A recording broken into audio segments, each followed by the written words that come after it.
Empieza a grabar. Antes que nada, y antes de pasar a Mariana y a Julia, yo quiero agradecer a las organizaciones que han invitado a esto, que han invitado a esta actividad, agradecer a los compañeros del Partido Solidario, a los compañeros de la Cámpora que han venido. Usted, Oviedo, es gran responsable de esto, buena, no el señor de ahí, usted. Y por supuesto a los compañeros, si acá decimos todo, no es que nos atajamos ni nada por el estilo. Y fundamentalmente a la gente de la red de comunicadores del Mercosur también. Y por supuesto el agradecimiento a las compañeras y compañeros de organizaciones sindicales de la CTA Autónoma, y en particular, allá está el compañero de Vialidad Nacional de la Corriente Federal de Trabajadores. Y por supuesto están con nosotros los compañeros y las compañeras del Consejo Directivo de FESTRAN. Me voy a olvidar de alguna, pero acá está la secretaria adjunta Andrea Paz, está Mauricio Herzog de Santo Tomé, está Luis Cruz de Granadero Baigorria, está el compañero Martínez de San Carlos Centro, por ahí está el compañero Sosa de acá de Santa Fe, y yo sé que me voy a olvidar de... allá está Alberto. Me voy a olvidar de alguien, pero bueno, sepan disculpar. Está, por supuesto, de Coronda. Muy bien. Está la delegación de Coronda, así que con todos ellos, a todos ellos, el agradecimiento porque hubo una decisión política institucional de avanzar con este seminario y también de forjar este encuentro. O sea, para que a todos les quede claro, esto es un hecho de formación y es una actividad claramente política, ¿no? Porque pensamos que tenía que tener y habría que darle esta entidad. Por allí llegó la secretaria general de la CTA Autónoma, ¿no? Ahí está.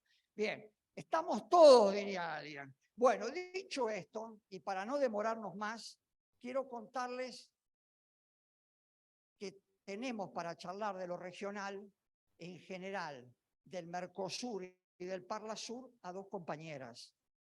Porque me parece que decir Mariana Vázquez, que es docente de la UBA, que es la ex coordinadora de la Unidad de Participación Social del Mercosur y es integrante del Observatorio del Sur Global, viste que me acordé, ¿sí? Y hablar de Julia Perier, de Misiones, por supuesto, de Misiones, parlamentaria al Parlasur, uno la ve en la foto, por ahí dando vueltas por todos lados, ¿no? Y por supuesto vicepresidenta del Partido Solidario. Entonces, digo, tampoco es casual esto, tampoco es casual la convocatoria, pero por sobre todas las cosas, la decisión de compañeras que hoy le toca estar en distintos lugares, como en algún momento nos tocó con Mariana estar en la Cancillería, estamos en otros lugares, pero estamos apuntando siempre a la misma dirección. Así que se termina mi conversa y mi introducción.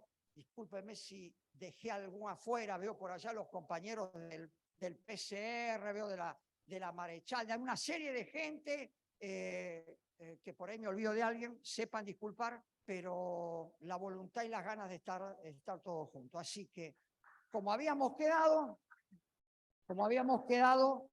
Mariana.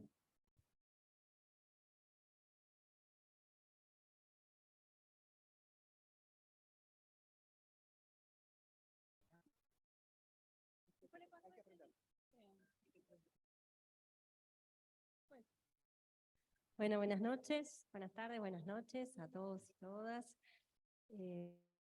Antes de comenzar, quería agradecer a esta casa, FESTRAN. No es la primera vez que estoy aquí y realmente me hace muy feliz.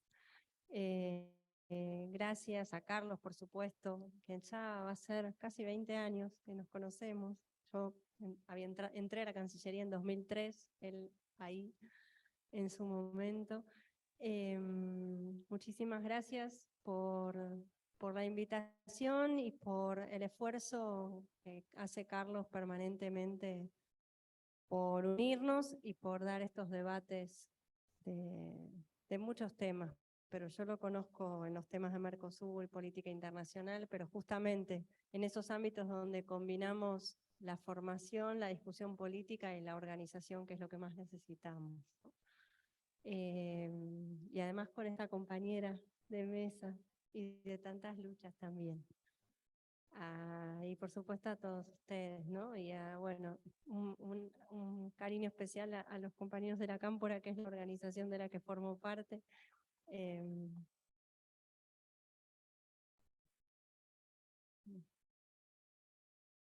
Pero lo importante es que estamos todos y todas juntos aquí. Bueno, para no hacerla más larga, voy a comenzar con algunas ideas que quiero compartir para que tengamos luego el mayor tiempo posible para el debate, que es lo más importante. Debo decir que la última vez que vine no usaba anteojos y ahora descubro que en esta misma mesa no veo nada. Así que como si me los pongo de lejos no veo, ustedes van a ver que hago cosas raras. Traten de prestar atención a lo que digo y no a lo que hago con los anteojos. Lo primero que quiero decir, y no necesito leerlo para decirlo, lo primero que quiero plantear es la relevancia estratégica, política, geopolítica del proyecto de unidad continental de nuestra región. Tal vez aquí parezca obvio, pero por el espacio en el que estamos. Pero la verdad es que los coros que le quitan valor a este proyecto que es histórico para nuestra región y por supuesto central para el peronismo, es muy grande. Esos coros no son silenciosos, son bastante aturdidores. Entonces, si bien yo voy a hacer, siguiendo un poco lo que también quienes están en el seminario han venido discutiendo, un mapa de algunos elementos del contexto internacional y regional que me parece importante destacar. Digo, para empezar, con perspectiva histórica, desde una mirada política y en el actual contexto internacional, desde cualquiera de estas perspectivas, si hay algo que al menos desde la mía no está en discusión, es la relevancia estratégica del proyecto de unidad continental, de la patria grande, si quieren, podemos decir. Y la búsqueda, voy a mirar la hora para no pasarme, la búsqueda de la unidad latinoamericana ha estado siempre presente y ha estado siempre en nuestra región, ha estado presente en nuestra región. ¿Ustedes me escuchan bien? Pues yo me escucho medio con eco, pues ustedes me escuchan bien. Ha estado presente siempre en nuestra región con un énfasis, con una fuerza, con una persistencia que, dicen los que saben, y yo lo repito, no es tan así en otras partes del mundo. Y eso a mí me parece que es un acervo importante que tenemos, cultural, histórico, de una militancia, de un proyecto que es inconcluso, pero que siempre está presente, por lo menos en el campo popular. Entonces, y siempre ha estado presente en relación con la independencia y la descolonización económica, política, cultural. Entonces, desde esa perspectiva, la unidad continental vinculada a la independencia, a la autonomía y en tiempos más recientes, pero no tanto, al desarrollo, es de alguna manera una expresión de una geografía que se subleva. Una geografía que se subleva con respecto al lugar que históricamente, ayer y hoy, las potencias, aquellos países del mundo que han sido metrópoli, otros no, le han buscado dar a nuestra región, tanto desde el punto de vista económico como desde el punto de vista político. América Latina y el Caribe tiene una larga historia en términos de pensamiento y experiencia de unidad continental. De Francisco de Miranda, lo veo ahí al hermano de Venezuela, aquí en el siglo XX, a Ugarte y por supuesto como máxima expresión, no solo desde el pensamiento, sino desde la estrategia, Juan Domingo Perón. Tenemos una larga historia de pensamiento y de experiencias. La más reciente, desde el punto de vista de una cierta y feliz coincidencia de gobiernos nacionales y populares, no hace mucho, ¿no? Ahora, para conversar sobre el proyecto de unidad continental, o concretamente los casos, el Mercosur, la UNASUR, la CELAC, en este momento me parece que es importante tal vez reforzar o seguir conversando, porque sé que quienes están haciendo el seminario lo han discutido, algunas cuestiones del contexto internacional en el marco del cual estamos pensando la integración. Luego de haber dicho que, para mí, por lo menos, lo podemos discutir después, ese proyecto no está en discusión, ¿no? La urgencia y necesidad de ese proyecto no está en discusión, cualquiera sea el contexto. Entonces, la pregunta es, ¿en qué mundo estamos pensando la integración regional? ¿En qué mundo estamos pensando la integración regional? ¿En qué región estamos pensando la integración regional, aunque sea una redundancia? ¿Y en qué país se lo dejo a ustedes para discutir otro día? Porque no, me tengo que volver mañana a las 2 de la tarde y sería un debate muy largo. La pregunta en realidad ¿es el mismo mundo que hace 10 años? ¿Es la misma región que hace 10 años? Bueno, yo creo que no. Si bien me parece que en la respuesta a esa pregunta, y son todas ideas para conversar, no hay certeza sobre nada, en la respuesta a esa pregunta tenemos que encontrar la manera de discriminar cuáles son los elementos que son estructurales de un cambio profundo del sistema internacional, eventualmente de la región, etcétera, de cuestiones que tienen más que ver con correlaciones de fuerza que son coyunturales, aunque si ganara Bolsonaro el domingo, desde mi perspectiva, se acaba el mundo, el nuestro por lo menos. Estoy tratando de ilustrar desde un lugar, digo, no deja de ser una coyuntura. Hay coyunturas y coyunturas, ¿no? Pero digo, ver cuestiones más estructurales y cuestiones de correlaciones de fuerza que son una permanente disputa, que son una coyuntura. Varios señalan que la crisis del 2008, la crisis económica del 2008, es un momento, en una historia corta por supuesto, es un momento de inflexión que da cuenta de profundos cambios en el sistema internacional, ¿no? Otros plantean que tal vez hay que ver una historia más larga.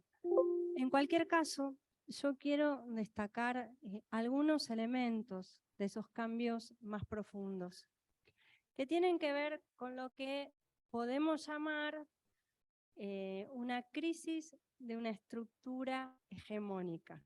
Una crisis de una estructura hegemónica. Una estructura en el sistema internacional tiene varios elementos que ahora voy a desarrollar. Todos esos elementos están en crisis. Si todos esos elementos están en crisis, bueno, decimos que hablamos de una crisis de la estructura, ¿no? Si todas las columnas están medio enclenques, bueno, toda la estructura se nos viene abajo. ¿Cuáles son esos elementos? En primer lugar, lo que podemos llamar la economía política internacional. Hay cambios profundos en esa dimensión de esa estructura, ¿no? En ese pilar de esa estructura. Es lo que algunos llaman la crisis de la hiperglobalización. Eso implica cambios tecnológicos, que me imagino que aquí se deben discutir mucho, porque si hay algo que se discute y que se vive como experiencia, ¿no? Por supuesto, porque si lo discutimos es porque nos está pasando, que es cómo impacta eso en el mundo del trabajo. Cambios tecnológicos, cambios en lo que llamamos el centro dinámico de la economía mundial. Básicamente, miren, a ver si lo tengo por aquí, sí. Con posterioridad a 2008, el crecimiento de los 7 países anteriormente más importantes económicamente del mundo fue inferior al de la Gran Depresión de 1930.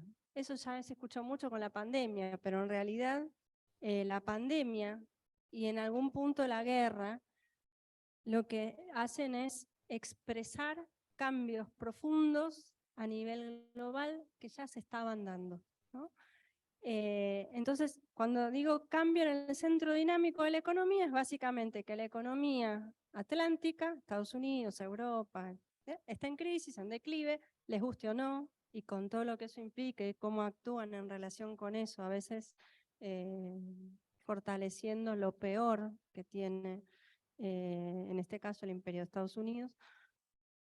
y que Asia, con China como principal protagonista, es hoy el centro económico de la economía, el centro económico mundial, ¿no? Eso es uno de los pilares de esta crisis estructural, la crisis en términos de transformaciones en la estructura económica, de los fundamentos del poder, y eso es secular en el sentido de que tarde o temprano, acelerado por la pandemia, eso no lo sabíamos hace unos años, no había pandemia, acelerado por la pandemia, eso iba a ocurrir. La segunda crisis es la crisis del sistema multilateral. Todas estas organizaciones internacionales, muchas o la mayoría creadas después de la Segunda Guerra Mundial, están en crisis y no dan respuesta a aquello por lo que se supone que deberían dar respuesta, ¿no? La Organización de las Naciones Unidas, la Organización Mundial de Comercio, que como tal nace en el 95, pero como institucionalidad en proceso después de la Segunda Guerra Mundial. Bueno, todas estas organizaciones y a la vez una institucionalidad simultánea, paralela, como quieren, que está creando China y sus aliados, que ya cada vez menos silenciosamente esa estructura va existiendo, pero mientras tanto en realidad todo está en crisis, ¿no? Y eso no, bueno, eso es el plano internacional, pero también a nivel internacional, y lo dice Cristina Fernández de Kirchner permanentemente, esas instituciones liberales, democrático-liberales, que fueron creadas en otra etapa de la historia de la humanidad, también están en crisis, ¿no? Y la tercera dimensión es la dimensión del sistema de creencias. El sistema de creencias de esa globalización que hoy está en crisis, acelerada por la pandemia, por la guerra, etcétera, de la economía de mercado, el neoliberalismo. Bueno, aquí entró en crisis mucho antes, ¿no? Aquí tuvimos nuestro 2001 y tuvimos en América Latina, en Sudamérica, tuvimos gobiernos que dieron crisis. Pero también entra en crisis a nivel global, salvo para las brutas, ortodoxas, bueno, en fin, para las derechas de nuestra región que creen que el libre comercio existe, cuando en realidad probablemente nunca haya existido. Pero ese sistema de creencias, ¿no? Porque lo que hizo Macri en el gobierno fue un corso a contramano. Mientras el mundo se protegía cada vez más, nosotros íbamos a abrir todo, ¿no? Porque había que dar señales, se sabe a qué. Entonces, estas tres dimensiones están en crisis simultáneamente y eso es una crisis de una estructura hegemónica.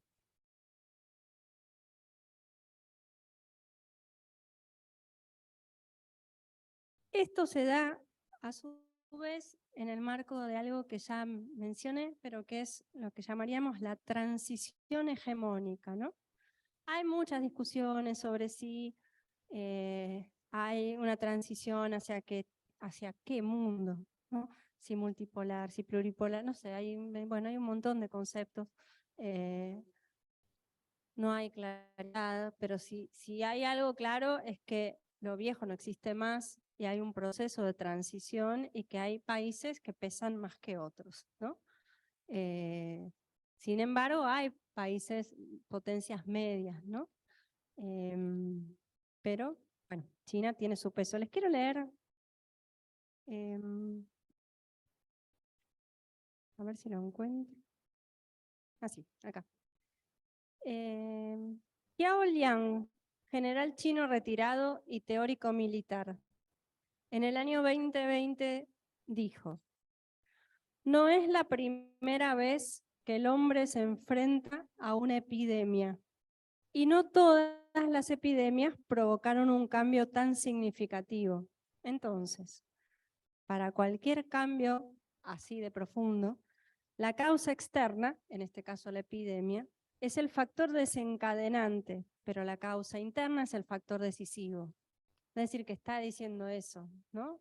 Visto desde China. Dice, transformación estructural, además planificado desde China en relación a su propio país al menos.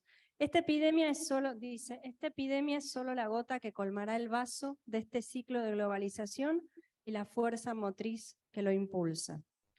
Esta nueva etapa, entonces, tendría como varias tendencias. Solo las menciono para pasar un poquito a otro tema. En primer lugar, el ascenso de Asia-Pacífico y de China en particular. En segundo lugar, el declive relativo del occidente geopolítico y de Estados Unidos en particular. En tercer lugar, esta configuración de un mundo multipolar, pero con ciertos rasgos bipolares, ¿no? Que la guerra exacerba bastante, pero que hay que ver, ¿no? Y en cuarto lugar, crecientes contradicciones entre el norte y el sur global. Esto como pinceladas para que discutamos después. ¿Qué pasa con la región? Porque yo decía, ¿estamos en el mismo mundo que hace 10 años? No. ¿Estamos en la misma región que hace 10 años? Bueno, esto no es más, no sé, es más familiar, ¿no? Tenemos claro que no. Si hay dos palabras que caracterizan, me parece, el mapa de la región, es por un lado la desintegración económica, es decir, cada vez estamos más desintegrados, esta es una realidad y es estructural, y ahí después lo vamos a conversar, pero es un hecho, hoy, ¿no? Es una foto. Y eso sí va a cambiar en mayor o menor medida, más allá de que sea estructural en función de que pase el domingo, ¿no? O se profundiza o vemos.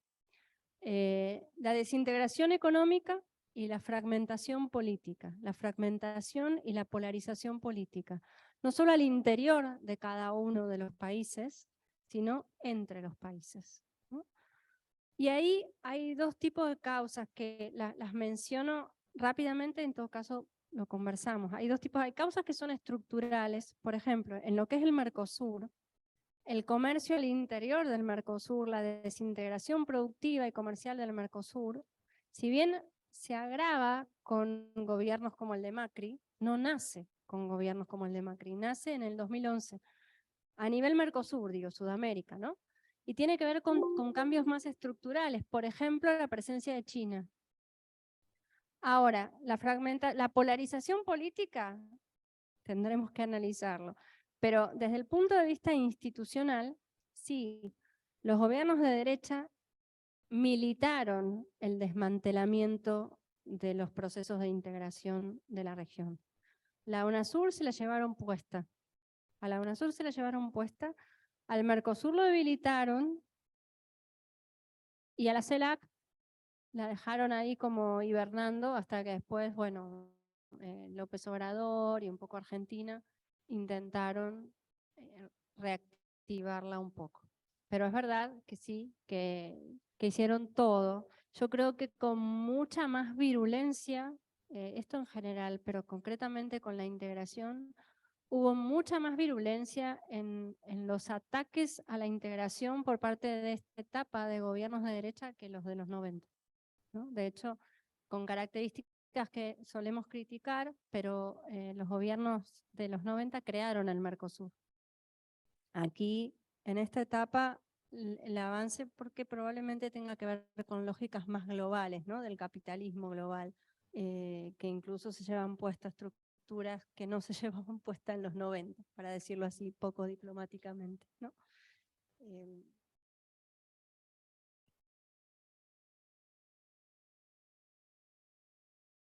Entonces, esto en relación al mapa, para que lo vayamos pensando juntos y juntas. ¿En qué mundo estamos pensando la unidad? ¿En qué región estamos pensando la unidad? Podremos conversar después de todos estos movimientos que se van dando a partir de los procesos electorales en la región, ¿no? Chile, México, veremos qué pasa en Brasil, Colombia. Bueno, eso es parte del mapa también. Desde la perspectiva de la foto, esto. Desde la perspectiva más histórica en algún punto, o del pensamiento nuestro, esto que decía antes, ¿no? Nosotros tenemos un acervo que es muy potente en términos de pensamiento y de experiencias de integración. Y una experiencia, por supuesto, de unidad mucho más reciente. Pero más que desplegar una lista maravillosamente larga de quienes pensaron militaron, actuaron, la patria grande, porque tenemos eso, ¿no? No es solo, no. Justamente lo que se cuestiona desde el academicismo, que es profundamente conservador, es que el pensamiento latinoamericano sobre la integración no tenga esos cucardas académicas, ¿no? Y justamente eso es lo que tiene de potente, de que es un pensamiento comprometido con la acción, comprometido con el cambio político, comprometido con proyectos políticos, nacionales y populares en cada momento. Si hay algo que es realmente transformador, es justamente que no está encerrado en ninguna universidad ni en ningún librito. Entonces es una lista regional de toda América Latina y el Caribe, bellísimamente larga, que tiene algunos puntos en común que a mí me interesa destacar. En primer lugar, la propia persistencia de este ideal, ¿no? La propia persistencia de los intentos de que la patria grande devenga realidad efectiva. En segundo lugar, el proyecto antiimperialista que presupone, cualquiera sea el imperio de la época, porque en el siglo XIX el Caribe, frontera imperial, como llama un dominicano que se llama Juan Bosch, era la frontera entre imperios europeos o pretendidos imperios europeos. En el siglo XX ya era Estados Unidos y su doctrina Monroe, que cumple 200 años el año que viene, ¿no? Habrá que hacer muchas cosas porque sigue vigente esto de América para los americanos. El problema es quiénes son los americanos, ¿no? Ya sabemos quiénes son los americanos. Bueno, entonces el segundo punto es este componente antiimperialista.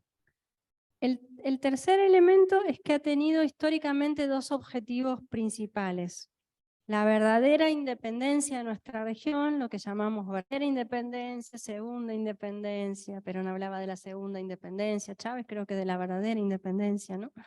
Y el desarrollo, el tener un sendero de desarrollo, un camino de desarrollo. Y en cuarto lugar, algo que me parece particularmente importante es que este pensamiento latinoamericano sobre la unidad continental presupone una mirada geopolítica particular. Frente a todos aquellos que buscan romantizar esta idea de patria grande, que pensaron y batallaron por la patria grande, tenían un sentido muy poco de aquello que estaban haciendo, ¿no?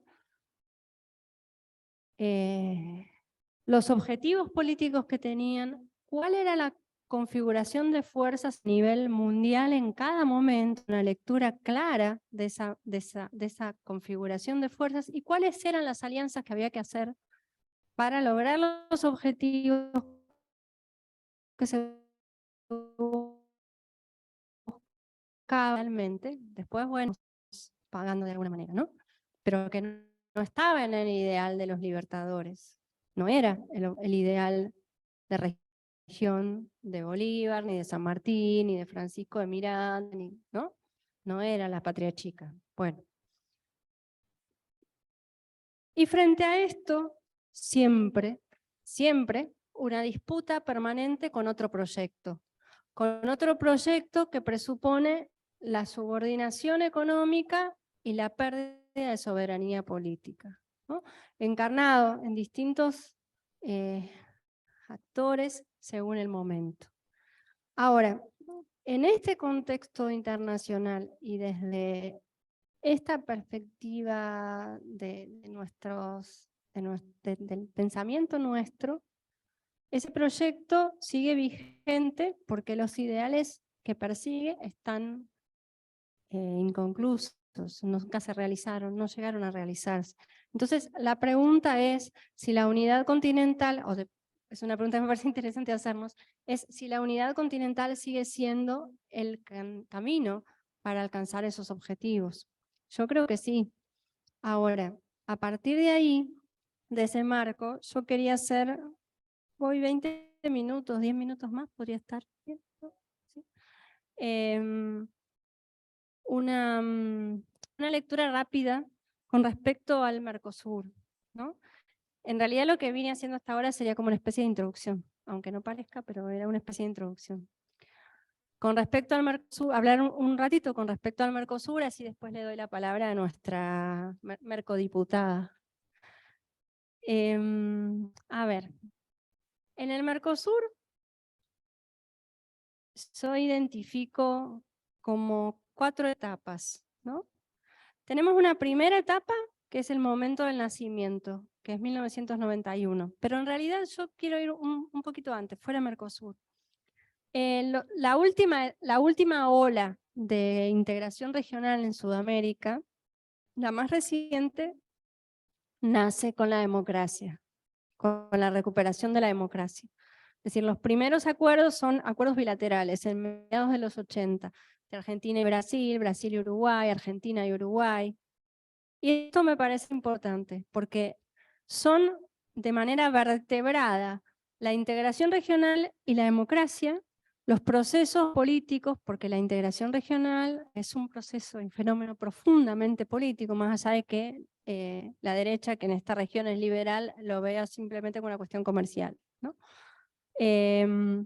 La integración o unidad, pero bueno, la integración como instrumento del proyecto de unidad. La integración y la democracia son los dos procesos políticos que cambian a mediados de los 80 la geografía política y económica de esta región para siempre digo hasta hoy.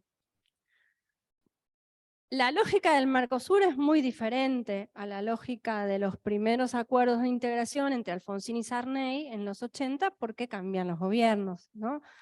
El Mercosur que nace a 4 países, Argentina, Brasil, Paraguay, Uruguay, en el año 1991, es un Mercosur que es un anclaje de las políticas del consenso de Washington. Es decir, nace en el año 1991 como un elemento más de esas políticas porque en realidad la derecha tiene muy claro, y además por supuesto la derecha tiene todo el sistema internacional a favor y la lógica del capital, etc. Entonces les resulta muy fácil, además de que lo tienen claro, ¿no? Cómo hacer para, a través de acuerdos internacionales, volver más difícil la reversión de sus políticas, ¿no? Esos son los tratados bilaterales de inversión, por ejemplo, que lamentablemente Argentina es el país que más tratados bilaterales de inversión ha firmado en Sudamérica con Menem, y todavía siguen vigentes, no los hemos denunciado.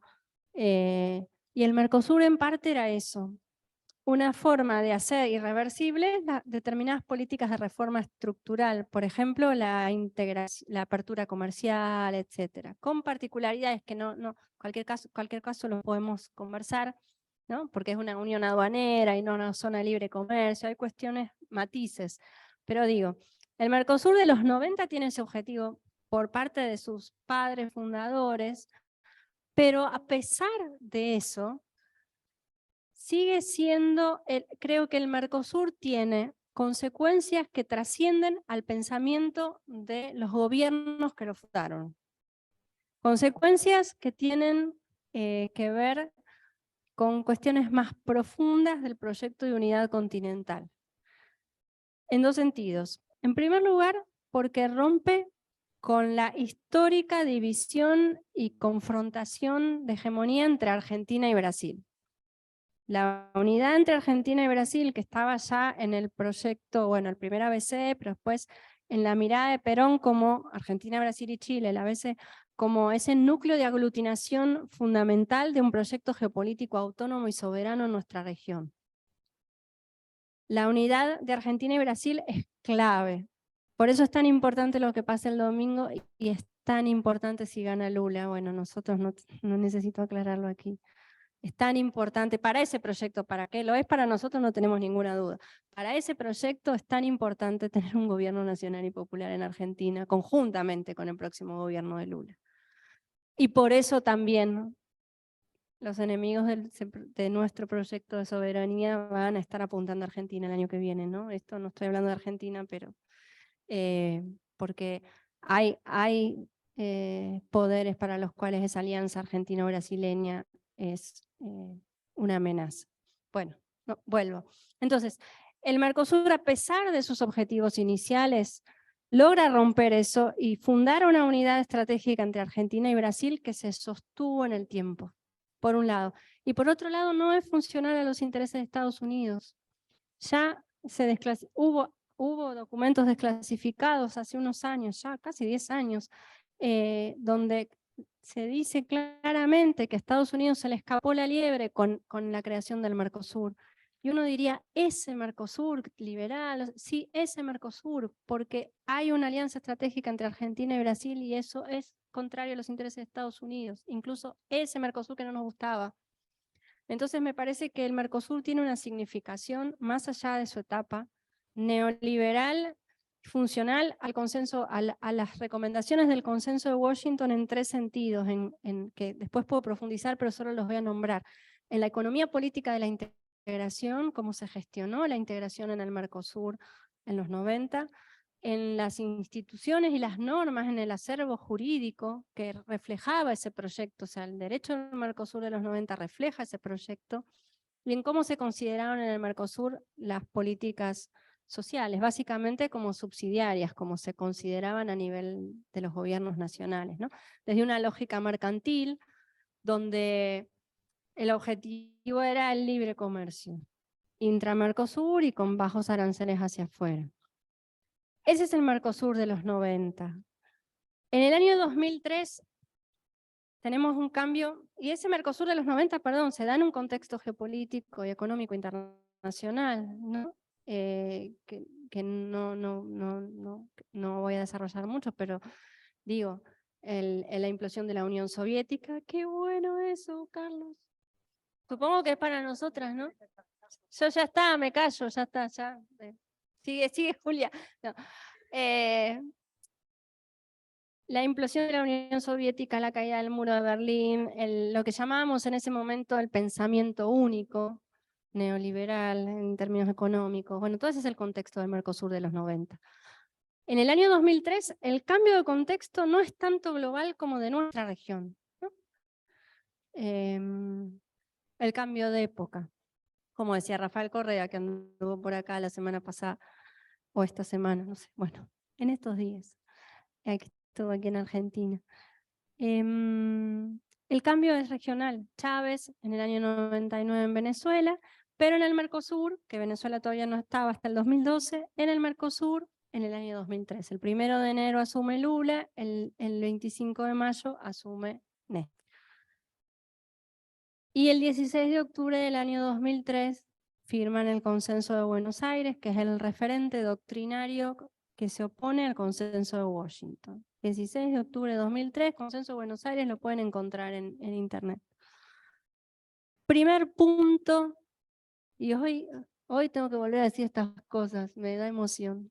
Primer punto del Consenso de Buenos Aires, reivindica el derecho de los pueblos al desarrollo. Cuando yo enseñaba esto en 2006, 2008 en la facultad, decía, esta es la base programática para mandar a la mierda al FMI. El derecho de los pueblos al desarrollo, porque el pago de la deuda y lo que implicó en términos de soberanía política fue en noviembre de 2005, conjuntamente, por Brasil y por Argentina, ¿no? Con un día de diferencia. Y en ese momento yo enseñaba el Consenso de Buenos Aires y decía, ¿ven? Le decía a mis estudiantes, acá está, porque con el FMI no hay derecho al desarrollo. Y estos compañeros, no decía compañeros en la facultad, pero estos presidentes firmaron como punto 1 de su consenso programático derecho de los pueblos al desarrollo, y para eso hay estas decisiones. Y eso tiene que ver con que los muevan, ¿no? Y me fui de nuevo de tema, pero la verdad es que esto, aunque lo digo siempre, no sé, pero estamos acá. Entonces, el Mercosur a partir de 2003 tiene nuevos objetivos políticos y el Consenso de Buenos Aires, que tiene más de 20 puntos que acuerdan como doctrina y como objetivos, porque había que crear las condiciones para alcanzar lo que el Consenso de Buenos Aires decía, ¿no? Empieza a transformar el Mercosur. yo no voy a desarrollar tanto porque quiero ir al hoy, pero tenemos, en síntesis, la política vuelve a estar en el centro del proyecto de integración nacional, y miren que teníamos diferencias, ¿eh? Yo estuve esos 10 años en la Cancillería, no es fácil, justamente cuando querés desarrollarte empiezan los problemas, ¿no? Que si las importaciones de uno, las exportaciones del otro, y si me decía, bueno, nada, que los dólares, que están, que no están, bueno. La política volvió a estar en el centro del proyecto de integración estratégica entre Argentina y Brasil, 4, pero sobre todo entre Argentina y Brasil hasta Bolsonaro. Bueno, y por supuesto, porque había un acuerdo también Macri-Temer, Macri-Bolsonaro. En fin, la alianza estratégica entre Argentina y Brasil en términos autonómicos, es decir, en términos de conjuntamente, Argentina, Brasil y la región, conjuntamente ampliar los márgenes de autonomía para poder diseñar nuestras propias políticas de desarrollo. Y esto es, aunque a veces no se diga, esto es democracia, porque si estamos condicionados, si no hay autonomía para definir las propias políticas, ¿qué es la democracia? ¿No? Entonces, es todo un combo del Mercosur de 2003 hasta 2012, digo yo, ahora voy a contar por qué, que tiene toda esta mirada. Una gran ampliación de todo lo que es la coordinación en temas políticos, sociales y ciudadanos, la búsqueda de mayor autonomía, y sí, tenemos muchos pendientes de esa etapa. Uno de los pendientes más importantes de lo que no se pudo transformar de raíz es la cuestión económica, ¿no? Lo que llamamos la economía política de la integración. En parte continuó el modelo que se llamaba de regionalismo abierto, el de los 90. Muy difícil, no logramos tener un proyecto común de desarrollo, por muchísimas cuestiones que podemos discutir, ¿no? No logramos eso, pero sí logramos algo que en ese momento y que hoy también me parece muy importante. El Mercosur fue una geografía en resistencia. Resistencia digo porque resistir implica estar un poco a la defensiva, ¿no? Pero no firmamos el ALCA. No firmamos el ALCA y no firmamos la propuesta que se hizo antes, durante y después del ALCA, que es la firma de acuerdos de libre comercio, que todos y cada uno de los países de América Latina y el Caribe, excepto Mercosur, Bolivia y Venezuela, firmaron. Entonces, si después de noviembre de 2005, Mar del Plata, del 12 al Mercosur, hubo procesos de desestabilización en todos y cada uno de los países, centralmente en Brasil, tiene que ver con eso. No quiero ser conspiranoica, pero fue una geografía en resistencia. Si todos los países, todo Centroamérica, el Caribe, todos firmaron acuerdos de libre comercio con Estados Unidos. El Mercosur, no. Bolivia y Venezuela, tampoco. Venezuela es Estado parte, suspendida ilegalmente en diciembre del 2016. Y Bolivia es Estado en proceso de adhesión.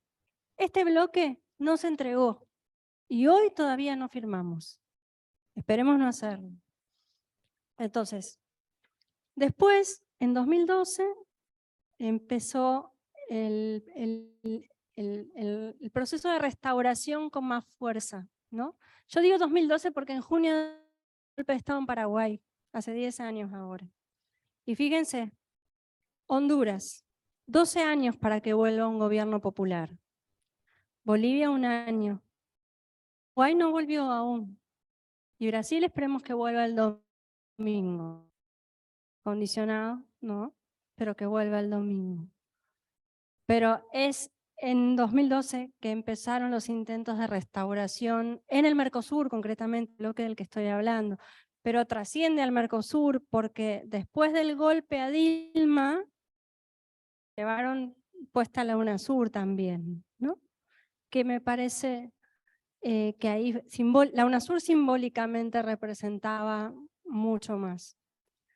Que en realidad todo lo que se dice de que la UNASUR era un espacio chavista y no sé cuántas tonterías más, es una gran mentira, ¿no? Porque quien propone la cláusula democrática de la UNASUR cuando hubo un intento de golpe a Evo en Bolivia, Sebastián Piñera.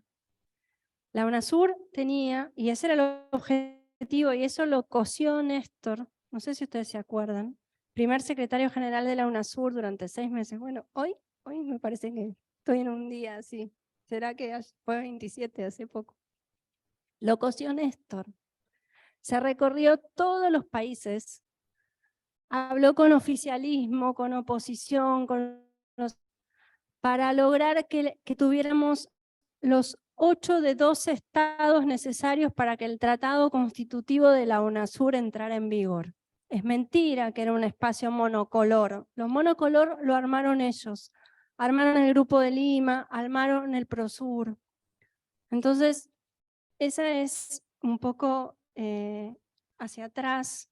Hoy tenemos esta situación de desintegración económica y fragmentación política. En el caso de Mercosur, bueno, en la etapa restauradora fue suspendida Venezuela 2 veces. Son tan obvios. 2 veces, ¿eh? En diciembre de 2016 y en 2017, porque no era suficiente dar señales suspendiendo a Venezuela una vez, que la suspendieron 2 veces. 2. Bueno, Julia, no te enojes, ya termino. Bueno, y en el Mercosur tuvimos, bueno, estábamos esperando que el 1 de enero asuma Lula, pero tuvimos, la verdad es que los años más difíciles desde mediados de los 80 en la integración, ¿no? Porque yo decía, un poco ironizando, pero Macri, Bolsonaro, Macri y Temer tenían un proyecto, pero se hablaban. No estoy reivindicando eso, por ahí era mejor que no se hablaran, pero la primera vez en la historia que los presidentes de Argentina y Brasil no se hablan.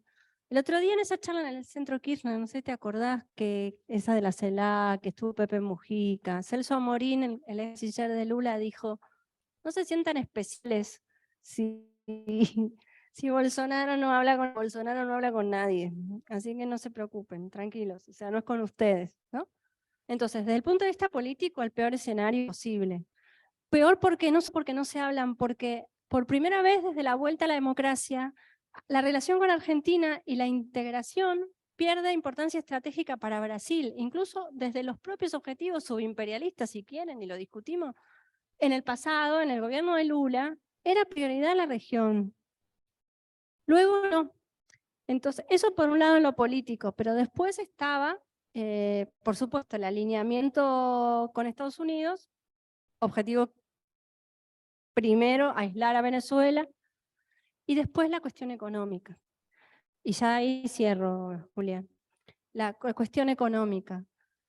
Los gobiernos de derecha, y sobre todo empujados por el gobierno de Mauricio Macri, avanzaron en negociaciones comerciales internacionales que llamamos asimétricas, es decir, con países que tienen un desarrollo, bueno, la Unión Europea, qué decir, ¿no? Una diferencia de desarrollo gigante, Singapur, Corea, Canadá, bueno, y si fuera por la calle Pou, China, qué sé yo. Bueno, Argentina ahora, con 1,5 millones de contradicciones y según con qué ministerio uno hable, pero tiene otro proyecto, ¿no? Eso sí.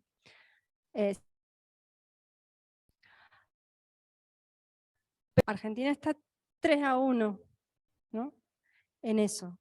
Entonces, se firmó en junio de 2019 con Macri, el acuerdo se firmó, no, se cerró en lo sustantivo, el acuerdo Mercosur-Unión Europea, que es un nuevo ALCA, y están todas esas negociaciones abiertas.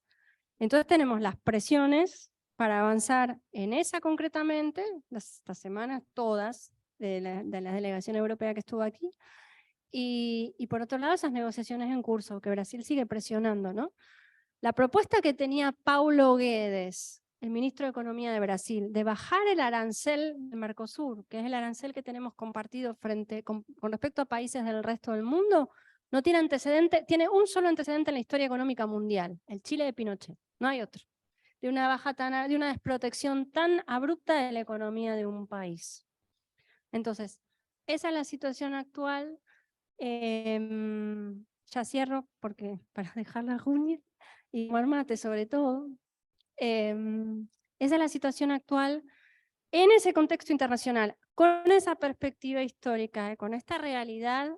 Vuelvo al principio, nada que hagamos para empujar el proyecto de unidad continental es en vano. Nada, sea convencer en el barrio, estar quien tenga alguna otra responsabilidad en la provincia, en la nación, en algún lugar, discutir desde el pensamiento y sobre todo no aceptar nunca, compañeros y compañeros, bajo ningún punto de vista, que nadie nos diga que nuestra región es irrelevante ni que las Malvinas son 2 islitas de mierda. Sobre todo eso. Nuestra región es clave geopolíticamente y las Malvinas son argentinas. Te faltó y el pueblo de Perón. Te faltó y el pueblo de Perón, digo. Gracias. Muchas gracias, Mariana, querida compañera. Bueno, buenas tardes, noches a todos y a todas. Es la segunda vez que estoy acá en este mismo lugar, invitada por el querido compañero Carlos, gran militante, gran constructor, ¿no?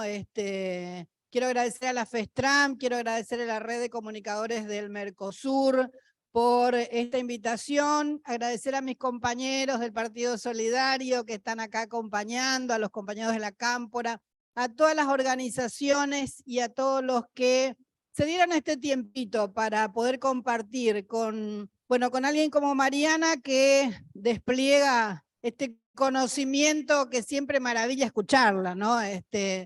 Por lo menos a mí me gusta estar con ella porque además, yo se lo decía a Carlos hoy, tiene la generosidad de compartir el conocimiento, ¿no? Que eso no es poca cosa, en esta coyuntura no es poca cosa.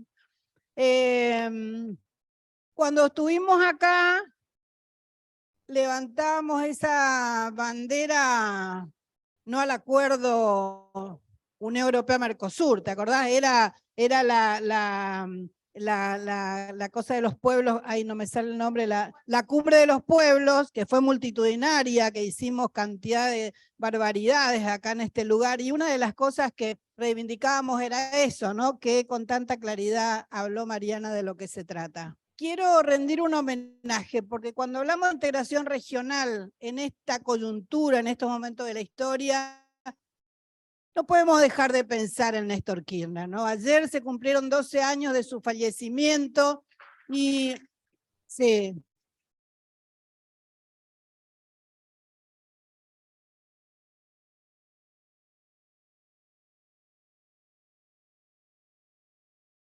La verdad es que si alguien soñó y si alguien trabajó por esta integración regional fue él. Cuando me decía Carlos, Julia, me gustaría que puedas hablar del Parlasur, y me encantó esa posibilidad de poder hablar exclusivamente del Parlasur. Y yo le voy a hacer, si me disculpan, en algunos momentos autorreferencial, en momentos de esta charla, y en otros momentos le voy a tirar algunos datos que tienen que ver, sumando a lo que decía Mariana, que tienen que ver con esa construcción de lo que es el PAR, ¿no? Que voy por la calle, estoy en una reunión, la casa de amigos, de compañeros, de amigas. ¿Qué es lo primero que preguntan cuando le digo que soy diputada del Parlasur? ¿El Parlasur está en funcionamiento, Julia? Bueno, pero no solamente con gente que por ahí no está involucrada con la política. No, con todos, con todas. Me pasa con todos los sectores, compañeras o compañeros que sí están involucrados en la política, incluso algunos diputados o diputadas que dicen esto, ¿no? Está en funcionamiento. Por eso yo les quiero hacer una pequeña recorrida con esto de los procesos de integración. Bien lo decía Mariana, comenzaron allá con Alfonsín y con Sarney por el año 85, que justamente en Foz de Iguazú es donde se firma esta declaración, donde ambos presidentes hablan de la necesidad de fortalecer estos procesos de integración bilateral en aquel momento, ¿no? En el 88, tiempo después, se suma Uruguay.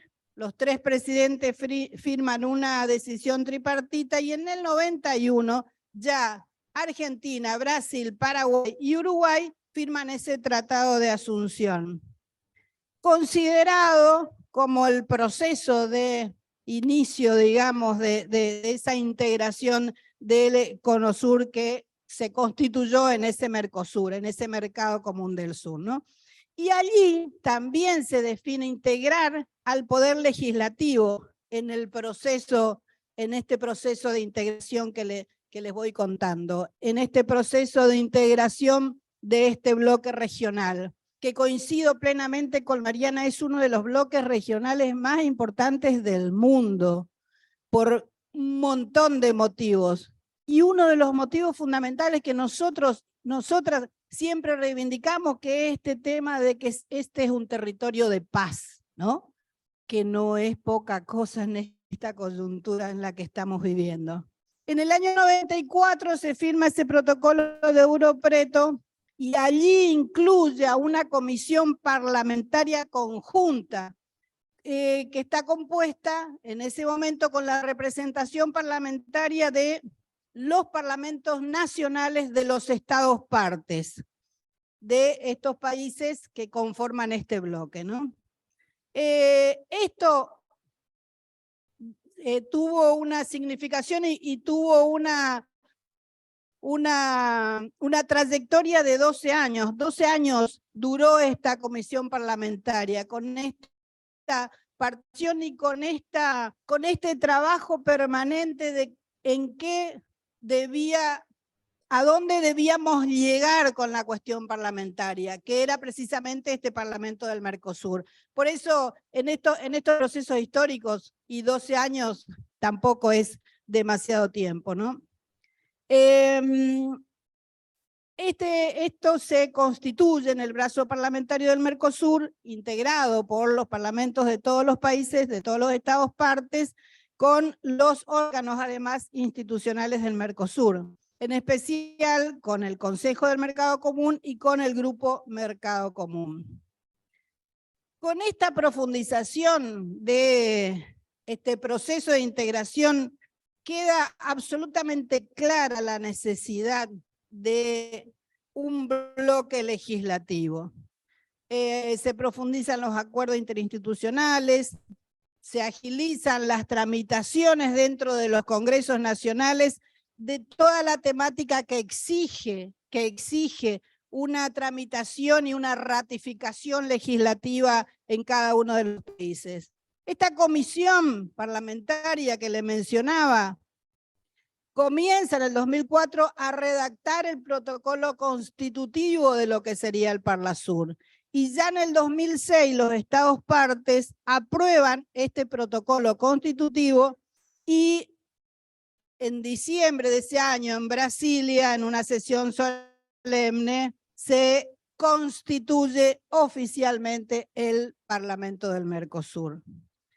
La primera sesión que tuvo este Parlamento fue en Montevideo, que es donde además nosotros funcionamos, en el año 2007, allá por el mes de mayo del 2007.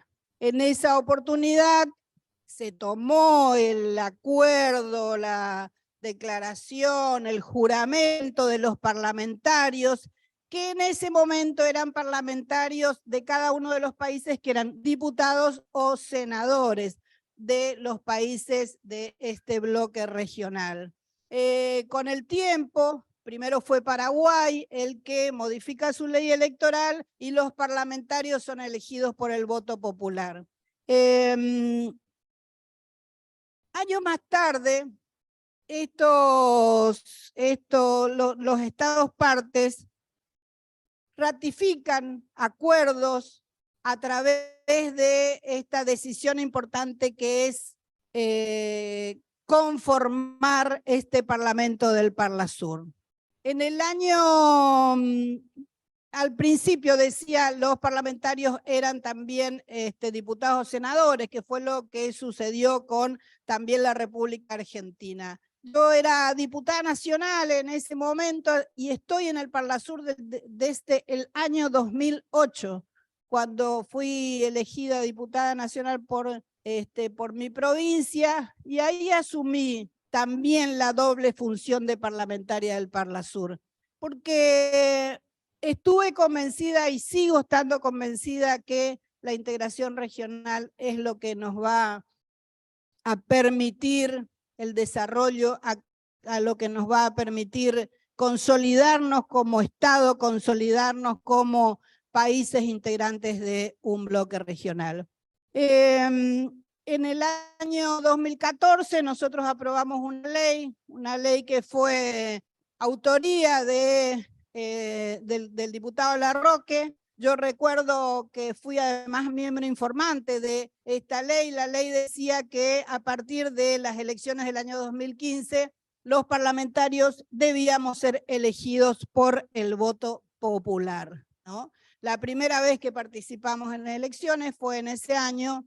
Lamentablemente perdimos las elecciones nacionales y el Parlasur no tuvo el acompañamiento del gobierno que nosotros hubiéramos querido que tenga. Pero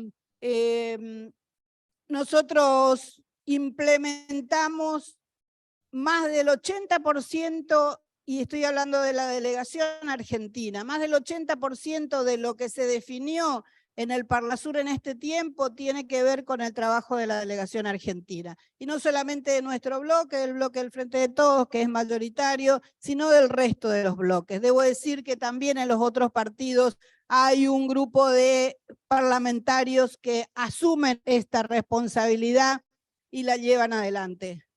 No coincidimos en un montón de cosas. De hecho, se imaginan, Milagro Sala es parlamentaria del Parlasur y sigue presa, digamos, ¿no? Nosotros en cada una de las sesiones lo primero que hacemos es decir, esta banca es la banca de Milagro Sala, aunque ella no pueda asumir y no sé, parece que no va a poder asumir, lamentablemente, ¿no?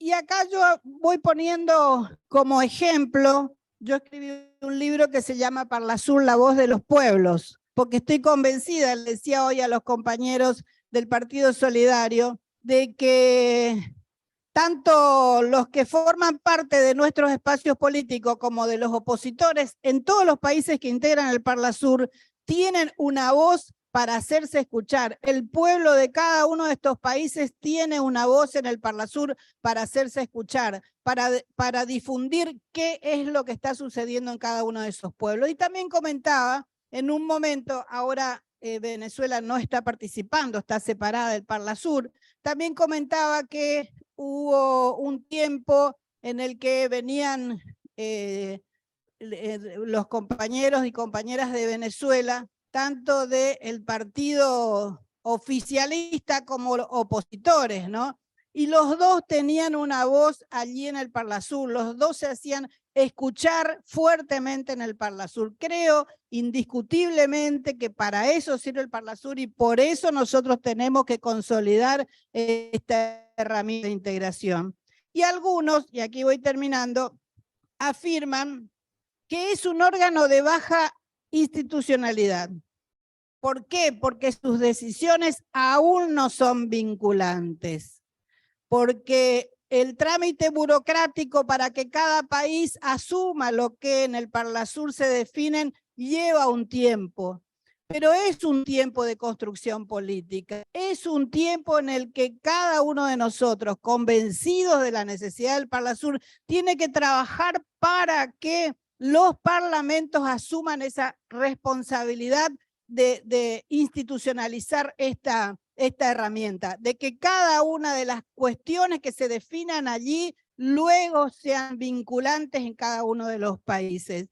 Y acá yo pongo un ejemplo y me voy a permitir leer la última partecita del libro, porque cuando yo estaba exiliada hace rato, hace 40 años, uno de los países, uno de los lugares donde tuve el exilio fue precisamente en Bruselas, en Bélgica.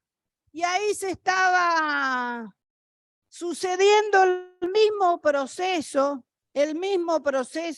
que aquí en la República Argentina, en el Paraguay, en Brasil, en el Uruguay, en Bolivia, que además es miembro, no es miembro pleno del Parlasur porque el Senado brasilero no termina de aprobar su incorporación, así que Bolivia participa con voz, pero no con voto en el Parlamento. para que, decía yo, volviendo a esto de lo que fue, de cuánto tiempo llevó que una herramienta como el Parlamento Europeo se institucionalice, y mucho tiempo, mucho tiempo. Todo tiene que ver con construcciones colectivas y todo lleva tiempo, porque además y encima nuestra región, donde damos 2 pasos para adelante, donde después tenemos que retroceder porque se interponen en el medio estos gobiernos, bueno, es también complicado. Yo soy una optimista permanente y una militante por la integración regional, por el trabajo que nosotros realizamos en el Parlasur.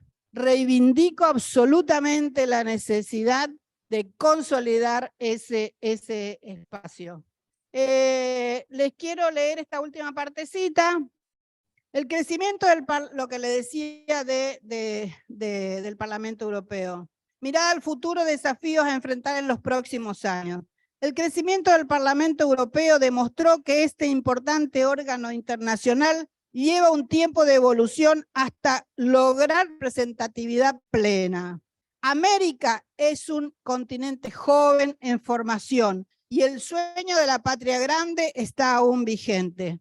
El Parlasur está incorporando países y hermanos, y en Paraguay y en Argentina ya se elige por el voto directo. Esta etapa de evolución tan necesaria para el crecimiento, con altas y bajas, nos ayuda para consolidar algunos principios que los parlamentarios llevamos muy marcado a fuego. Creemos en la unión, en la hermandad, en el vínculo fraterno entre los pueblos.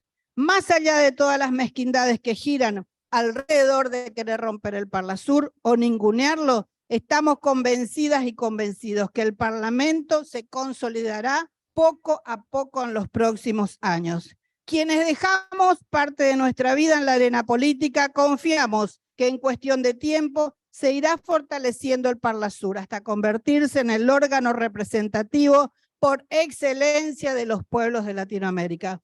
Por esa causa seguimos luchando. Muchas gracias.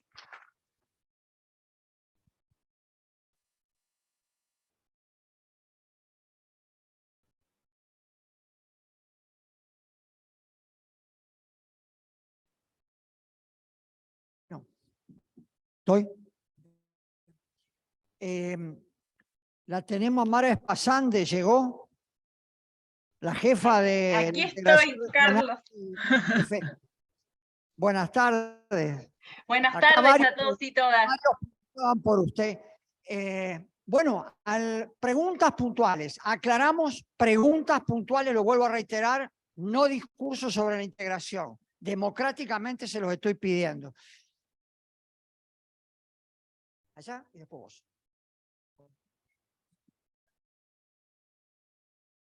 Sí, mi pregunta específicamente es para Mariana.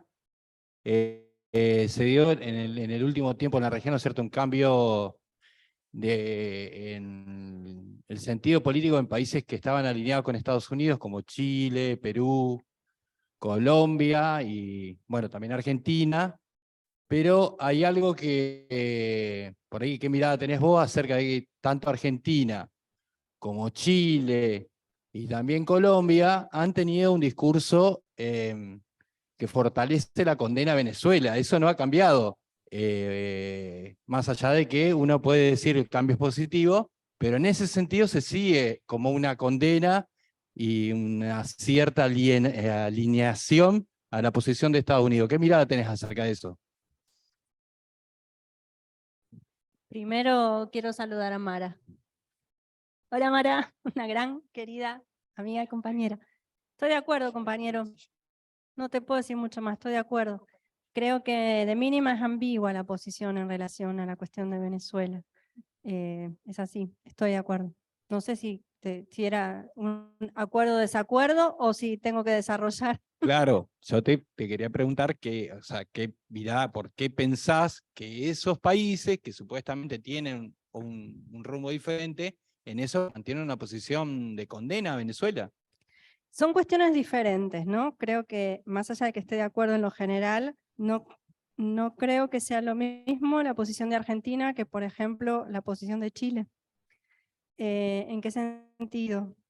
Argentina ha denunciado el bloqueo, ha denunciado muchas cuestiones relativas a la situación de Venezuela, más allá de que ahora ha nombrado embajador, etcétera, etcétera. Pero también coincide con la rehabilitación del diálogo con Estados Unidos en el marco de la guerra en Ucrania, con lo cual también podría ser una habilitación, ¿no?, para que eso suceda. Argentina ha cuestionado el bloqueo y ha buscado, por lo menos en el discurso público, el diálogo. Y después ha sido ambigua en algunas posiciones internacionales, con algunos criterios que pueden ser razonables en relación a, por ejemplo, no es lo mismo la Naciones Unidas que la OEA, más allá de que tengamos embajadores que responden a líneas del gobierno diferentes. ¿Ustedes me están siguiendo? ¿Sí? Porque a veces hay temas específicos que por ahí, pero bueno, esos temas son de público conocimiento y para la militancia son como más conocidos, pero por si acaso cualquier cosa me repreguntan. Entonces, varias cosas. Creo que hay que diferenciar entre los países.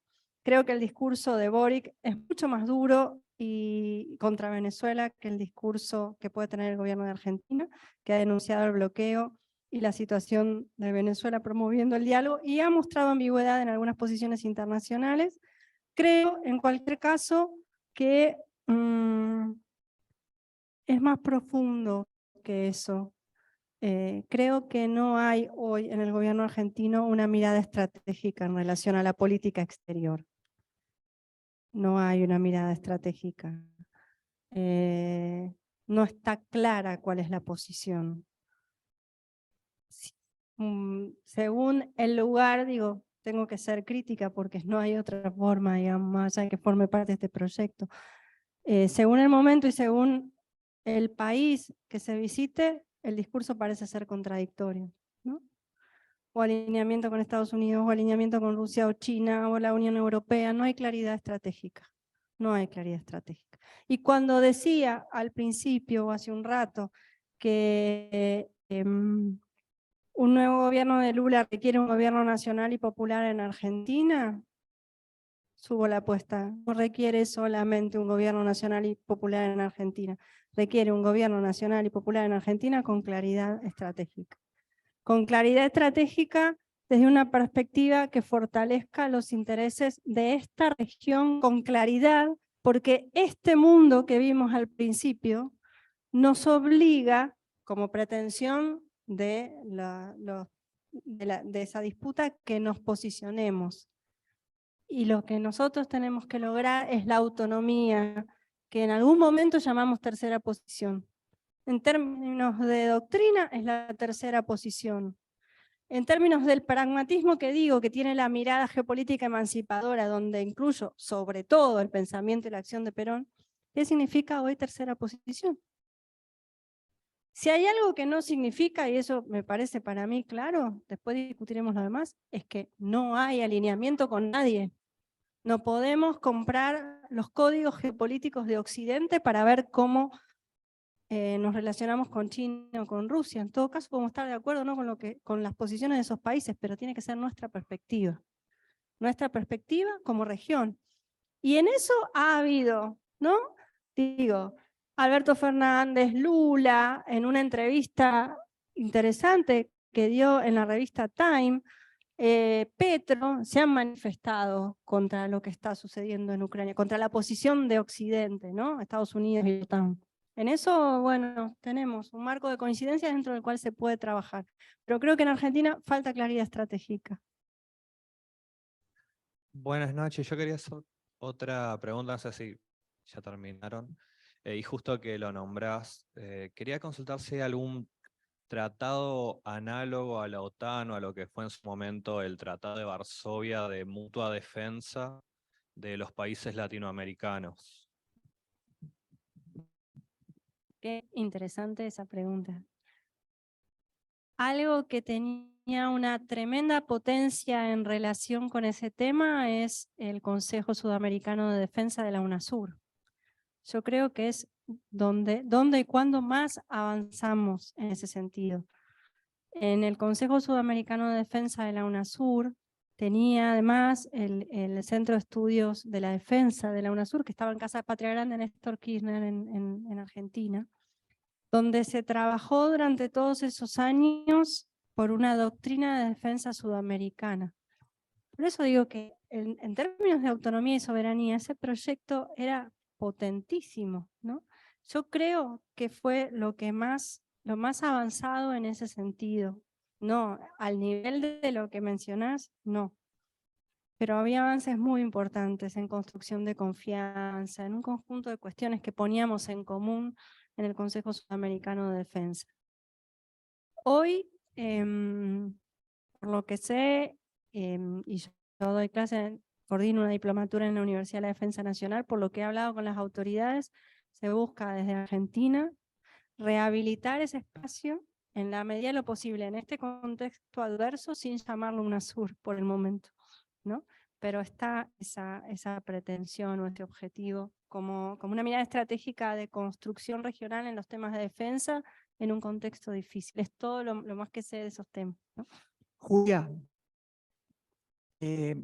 vos has estado en Colombia y evidentemente con un país que tiene esa historia, ese nivel de enfrentamiento, esa realidad, no es cualquier situación equiparable porque evidentemente si hay un país que caracteriza un estado en guerra es Colombia, con lo cual tenemos diferencias con respecto a otros procesos que vivieron dictaduras en algún momento, ¿no?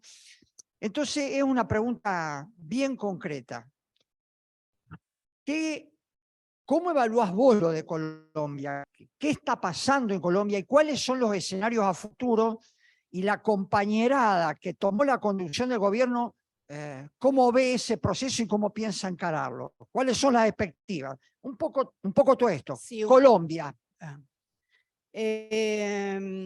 Bueno, lo que yo pude observar por haber estado, por haber compartido, por interesarme también en el tema y por esta necesidad que siempre estamos teniendo de saber qué pasa con nuestros hermanos de otros países, es la esperanza que tiene el pueblo colombiano en este gobierno, ¿no? Y una esperanza que se ve ratificada por el propio gobierno, ¿no? Yo creo que contrario a otros presidentes, Petro lo que está haciendo es cumplir exactamente lo que vino diciendo en su campaña, ¿no? Tanto Petro como Francia. Creo que es un proceso que se abrió ahí que es por demás interesante. En un país donde se mataban candidatos a presidente como nada, donde competir con la derecha era terrible, ¿no? Un país muy atravesado, muchos partidos políticos muy atravesados por la droga, muy atravesados por la violencia, donde era muy difícil pensar en un Petro haciendo exactamente lo que había prometido en su campaña. Sin embargo, insisto con esto, ¿no? Con lo esperanzador que es ver a ese pueblo movilizado y a un gobierno que va cumpliendo las cosas que dice, esto de entregar la tierra a los campesinos, esto de mirar a los pueblos originarios de una manera que además pensar que Colombia, yo no sé el porcentaje, pero la mitad deben ser negros en Colombia, ¿no? O por lo menos un porcentaje como ese, y donde han estado marginados de cualquier decisión política, ¿no? El tema de los derechos a las diversidades, a las minorías, etcétera, etcétera, creo que hoy este gobierno lo está llevando adelante, ¿no? Es lo que personalmente además vi, lo que puedo vivir cada conversación con mis compañeros y mis compañeras de allá, es el entusiasmo y es la alegría por vivir un momento político tan intenso como el que están viviendo, ¿no? No sé si responde, Carlos, querido. Hay una pregunta que me parece que esto es para Mariana. ¿No sería adecuado retomar, no solo en materia de seguir estoy tratando de leer textual e interpretar, la construcción del concepto de patria grande, el legado de Perón en cuanto a la tercera posición y la comunidad organizada? ¿Se entiende? Bueno, es una afirmación, ¿no? Me Sí. parece que es una pregunta que por lo menos por este lado, presupone una respuesta afirmativa. La cuestión es, todo está vigente y todo es doctrina en realidad. Comunidad organizada, patria grande, como lo queramos llamar, tercera posición. Entonces, el punto es cómo decodificamos el presente, ¿no? Y qué forma toma el presente. Por eso yo decía,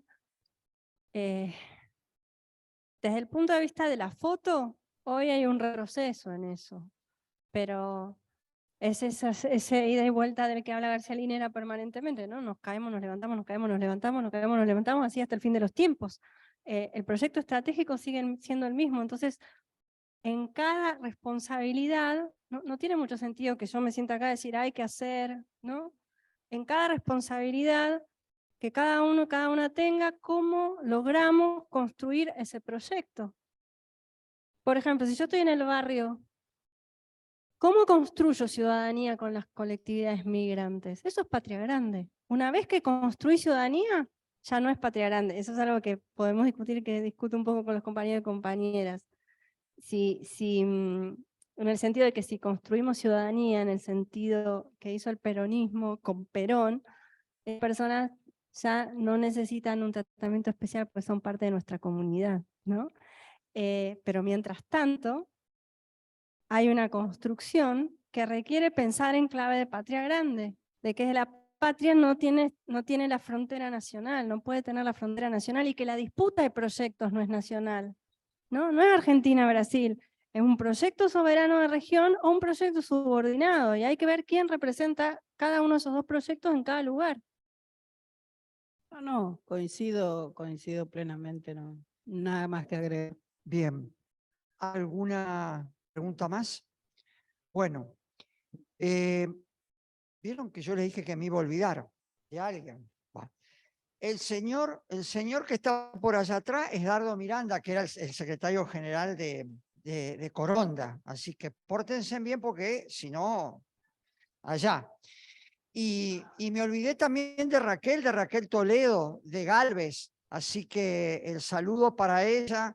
El saludo para ella también dentro de las compañeradas de la compañía de Trump. Luciano. Luciana.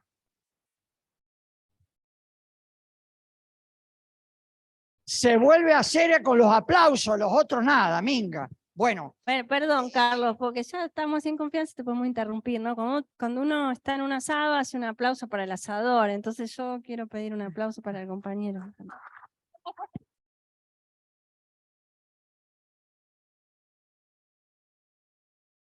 Mara, queremos ahora, ya que estamos cerrando y vos fuiste la coordinadora de este espacio, una palabrita tuya para terminar de cerrar este ciclo de interregional y comentarles a ustedes que a los que están en el seminario específicamente, los próximos encuentros van a ser todos virtuales y nos vamos a meter específicamente en el mundo del trabajo. Y en la clase final estará también de manera virtual el compañero y referente de la Corriente Federal de Trabajadores y de la Federación Gráfica Bonaerense, Héctor Amichetti. Mara, te escuchamos. Bueno, gracias, Carlos. Los vuelvo a saludar y las vuelvo a saludar. En primer lugar a FESTRAM y a OSIPEX. La verdad es que ha sido un placer enorme haber compartido estos encuentros. Me da mucha pena no haber podido viajar, pero bueno, es una época del año complicada y por suerte esta tecnología me permite por lo menos compartir un ratito con ustedes. La verdad que fue un lujo que Julia y Mariana cerraran este eje. En la medida que iban hablando, rememoraba cada encuentro y quiero compartirles que realmente han aportado elementos que recogieron lo que charlábamos, lo profundizaron, dieron ejemplos en cuanto a la política pública concreta, así que les agradezco y creo que todos y todas los que venimos compartiendo este espacio, hay algunas caras que hacen así, que vamos a compartir la apreciación. Y simplemente para cerrar, ya he hablado mucho a lo largo de estos encuentros, pero me quedo con una reflexión que en realidad es un desafío. A partir de todo lo que charlamos, si si uno piensa, bueno, ¿cómo llevamos esto a nuestras vidas cotidianas? Un poco lo planteaba Mariana, a veces hablar de integración suena muy lejano, y la pregunta es, ¿qué hacemos con esto? Como trabajadores, como trabajadoras. Y como síntesis esta semana, que escuchaba algunas noticias importantes sobre América Latina, me quedaba analizando y reflexionando sobre algo que surgió en uno de los encuentros, de cuánto sabemos de nuestra región, y la necesidad de crear lo que podríamos llamar una conciencia geopolítica popular, ¿no? Esto de relaciones internacionales, de geopolítica, de historia, que a veces suena tan lejano, pero que es tan importante para entender el mundo del trabajo y para entender nuestra propia militancia. Por lo tanto, todo este proceso de formación me parece que es central para aportar a esto, a la conciencia geopolítica popular, que es básica para hacer un buen diagnóstico en tiempos que, como explicó muy bien Mariana, son tan complejos de poder interpretar, y a partir de un buen diagnóstico viene la acción política, por lo tanto, no es un detalle menor. Y en torno a esto, nombrar 3 hechos muy recientes. El primero lo ha mencionado Mariana, vinculado a la visita de la Unión Europea y el encuentro que tuvo con el gobierno nacional. Y quiero rescatar una frase, porque creo que es un poco síntesis de todo lo que venimos charlando, de Josep Borrell, justamente, el representante de Asuntos Exteriores, donde dijo, después de la reunión, ¿no? América Latina, con muy contadas excepciones, ha estado del lado correcto de la historia. Yo cuando escuché esa frase digo, más claro, échale agua. Ha estado en el lado correcto. Obviamente, la pregunta cuál es el lado correcto para ellos, y la necesidad es de nosotros y nosotras, como latinoamericanos y latinoamericanas, pensar cuál es nuestro lado correcto.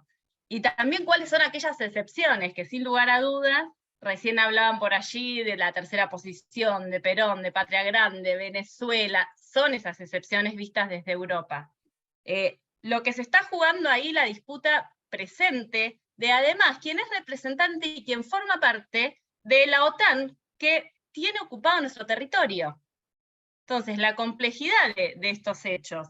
Después, un segundo hecho, que no sé si lo han escuchado, el conflicto con el paro de la patronal, del grupo de productores agropecuarios de Santa Cruz en Bolivia, y la decisión del gobierno boliviano de prohibir la exportación, ¿no? Tanto de soja, carne, azúcar, aceite. Planteo esto porque es otro ejemplo de lo que estuvimos charlando, de la importancia de los recursos estratégicos y los conflictos sociales que se van a ir generando cada vez más alrededor de la cuestión de la soberanía alimentaria, la cuestión del control de la renta agraria, renta minera y todos los otros recursos que fuimos trabajando. Y por último, las declaraciones del siempre poco pertinente Almagro, de la OEA, ¿no?, en relación a Haití. En Haití desde el 2020 que el Parlamento no funciona, desde el 2021 que las elecciones son prorrogadas en forma constante, un gobierno absolutamente autoritario, donde Estados Unidos está amenazando con enviar nuevos refuerzos para sostener esa situación. Bueno, la OEA bancando ese injerencismo abierto. Simplemente estas 3 cosas nos marcan un mapa. Nos marcan, creo yo, 2 problemáticas que estuvimos charlando vinculadas a la falta de soberanía, el avance injerencista en términos políticos, económicos y territoriales, y la dificultad para poder dar respuesta a eso. Del otro lado nos encontramos con una cumbre de la CELAC, donde hay que destacar el documento declamativamente, como hablábamos la otra vez, declamativamente podemos decir mucho, pero hay que destacar que se marca América Latina como territorio de paz, que en el punto 33 se reivindica la soberanía sobre las Islas Malvinas, donde se señala a la CELAC como la organización que convoca la unidad de la América Latina y el Caribe. Bueno, puntos importantes, pero ¿qué pasa de ahí a la política concreta? ¿No? Después nos sentamos con la Unión Europea a avanzar en una negociación para quedar del lado correcto, entre comillas, de la historia, según los intereses de ellos. Bueno, son preguntas que me parece que nos tenemos que hacer y que nos invitan a estar atentos y atentas a lo que pasa en cada uno de los rincones de la patria grande, porque estamos absolutamente, nuestros destinos están absolutamente unidos. Entonces, ser conscientes de esto, enterarnos, saber, poder hacer una lectura y colaborar a la práctica concreta que nos aporte para la integración. Así que bueno, desde aquí simplemente eso, Carlos, quería compartir esa reflexión y enviarles un agradecimiento a los que estuvieron y a las que estuvieron compartiendo el curso. Gracias, Mara.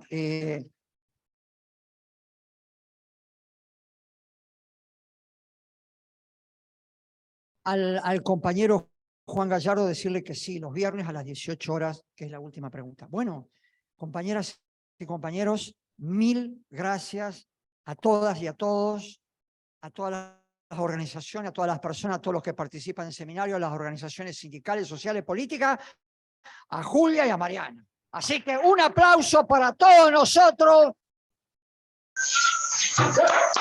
¡Y viva la patria grande! Buen fin de semana. ¡Viva!